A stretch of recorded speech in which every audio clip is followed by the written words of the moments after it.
सुशांत सिंह राजपूत वाला मामला जो पिछले करीब 2.5 साल से चलता आ रहा है, इस मामले में अभी तक कोई सच बाहर निकल कर नहीं आया है। वहीं पर अगर हम बात करें बॉलीवुड की, तो बॉलीवुड की फिल्में लगातार डाउन जा रही हैं, फ्लॉप जा रही हैं। इसकी वजह सुशांत सिंह राजपूत वाला मामले को भी कहीं ना कहीं माना जा रहा है। अब इस पूरे मामले में हाल ही में कई बड़े खुलासे हुए, कई बड़े लोग निकल के आए, जिसके बाद लोगों को लगा कि अब तो सच बाहर आ जाएगा, क्योंकि कूपर हॉस्पिटल के स्टाफ मेंबर रूप कुमार शॉ जी ने बहुत बड़ा खुलासा करा था कि सुशांत सिंह राजपूत के साथ गलत हुआ था। उनकी बॉडी पे निशान थे चोटों के, उनका पैर टूटा था, ऐसे कई उन्होंने दावे करे, जिसके बाद लोगों को लग रहा था कि अब कहीं ना कहीं सच बाहर आने वाला है। और एक तरफ कहा जा रहा है कि अगर हम यहाँ पर बात करें सुशांत के साथ रहने वाले उस घर में कुछ लोगों की, तो उनके बयान जो आज आप सुनेंगे तो चौंक जाएंगे। तो बात करेंगे हम डिटेल में कि आखिरकार इस मामले का सच कहाँ अटका हुआ है।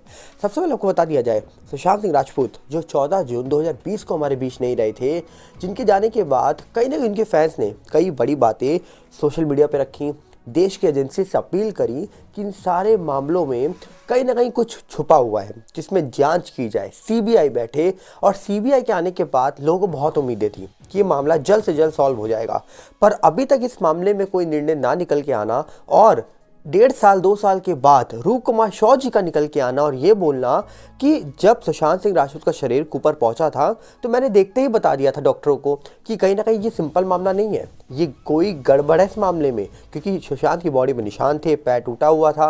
और उसके बाद फिर मीडिया जाग जाती है हमारे देश की, और फिर नेता जागते हैं, जिसके बाद उम्मीद ये थी कि अब लोग जाग रहे हैं तो दोबारा से मामला खुल जाएगा। और ये मामला एक्टिव तो आज भी है, पर इस मामले का सच कब बाहर आएगा ये नहीं हम बता सकते।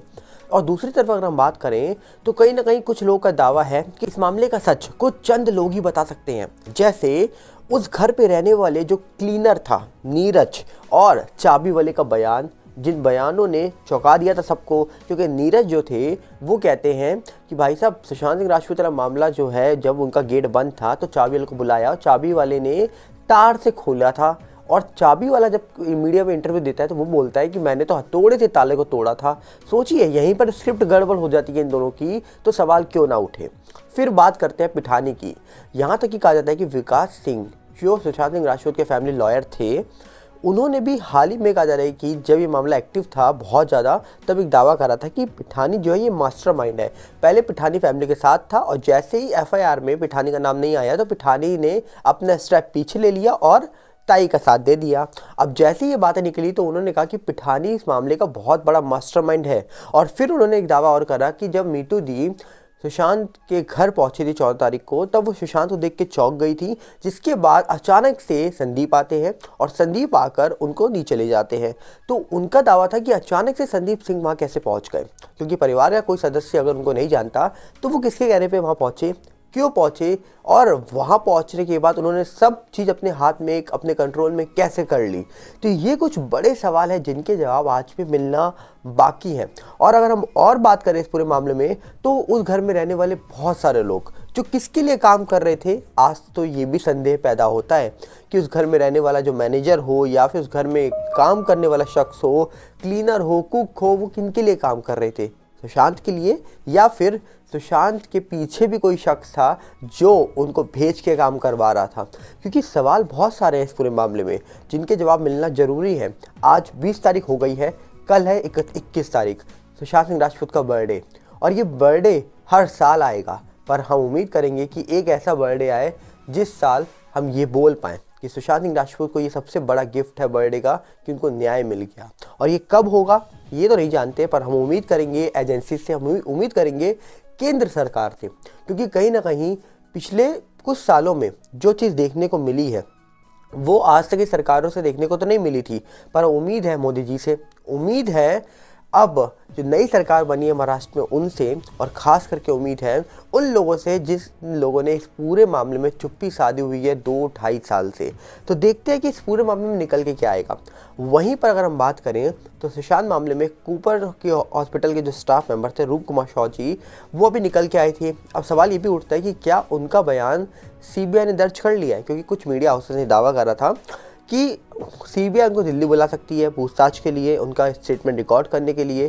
तो क्या उनका स्टेटमेंट रिकॉर्ड हो गया है? उनको सिक्योरिटी तो दे दी गई थी, ऐसा दावा हो रहा था, पर क्या उनका स्टेटमेंट रिकॉर्ड हुआ है? और दावा ये भी हुआ था, जो महाराष्ट्र के डिप्टी सीएम हैं देवेंद्र फडणवीस जी, उन्होंने कहा था कि दिशा मामले में भी एसआईटी का गठन होगा। अब वो गठन हुआ नहीं हुआ, जांच हो रही है, ये भी अभी तक कुछ पता नहीं है, कोई खबर न्यूज़ में नहीं आ रही है निकल के। और कहीं ना कहीं ये न्यूज़ में जब निकल के आएगी तभी कुछ पता लगेगा कि इस मामले में चल क्या रहा है। अंदर ही अंदर कुछ चल रहा हो तो वो तो पता नहीं, पर हाँ अभी बाहर से जो दिख रहा है कोई अपडेट निकल के नहीं आ रही है।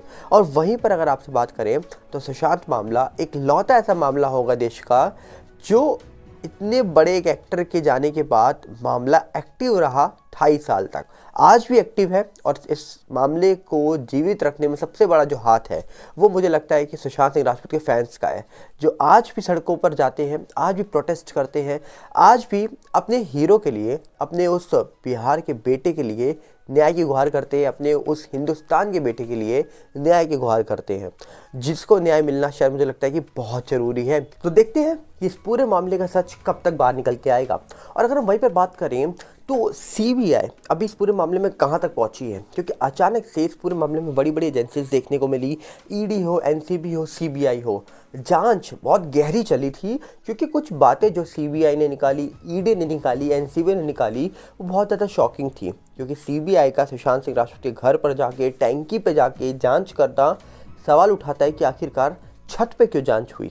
और दूसरी तरफ ईडी ने इस पूरे मामले में पैसे के लेन देन को लेकर जो बातें बताई वो भी बहुत चौंकाने वाली थी, चाहे फिर वो मिस्ट्री गर्ल वाली बातें हों, चाहे फिर वो बड़े बड़े रिजॉर्ट में रुकने की बातें हो, यूरोप ट्रिप की बातें हो, कुआन में पैसा देने और लेने की बातें हों।